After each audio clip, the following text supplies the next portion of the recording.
Lance Mackey and Hans Gott are not the only mushers to thrive in consecutive 1,000-mile races. 1 month after finishing 5th in the Yukon Quest, Ken Anderson equaled his Iditarod career high in 4th. Mackey's next-door neighbor had to get creative to keep his team motivated. I did little things like made different noises on the sled. Like first it was like I'd take my Lato and click it on the snow hook, and that would make a sound. And then I'd click it on the cooker pot, that'd make a different sound. Since 2001, John Baker has missed the top 10 just once, the Kotzebue native checking into Nome 5th.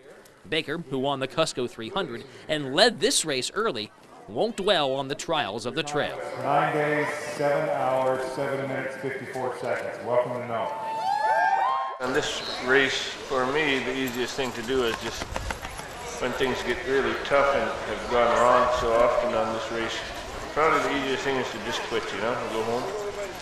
But to keep pushing and try to make something good come of it, that would be a good accomplishment. No surprise to see the king of the homestretch move up 4 spots in the last 2 days. 7-time Safety to Nome Award winner Ramey Smith had quite the adventurous run to 6th place. I kind of dropped the ball going to Golovin. I got really sick and delirious and fell off my sled, and the dog just ran off without me. I had an hour and a half run into Golovin.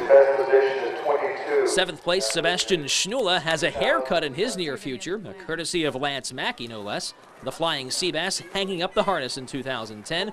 He bows out in 7th, his 3rd consecutive top 10. Nope, that's the last one. What are you going to do now? Sailing, traveling around the world, something. In finishing 8th, Dallas Seavey accomplishes something he never had in 3 previous Iditarods, a faster time than his father. No small matter, Mitch is a former champion, but has to settle for 10th place. Dallas outran his dad, despite being short on firepower. I feel like the 7 dogs I got here are superstars. I mean, look at them, they're happy. I had them going about 15, 16 miles an hour across the ice coming in here. You know, that's what I want to do. I want to finish with a solid group of, you know, awesome dogs. There's a particular thing that happens with these sled dogs in certain snow conditions where the hair is lost off the back of the wrists, exposing the flexor tendons to potential frostbite. It was a lot of work for me to take care of my dogs. Sandwiched between the 2 Seavies, Hugh Neff with his first career top 10.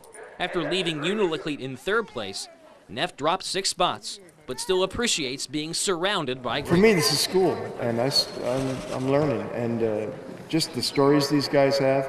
And I don't learn by asking them questions. I learn by watching them and seeing what they're doing. And they're consummate professionals. Of course, that can be said of all who finish the Iditarod happy and healthy.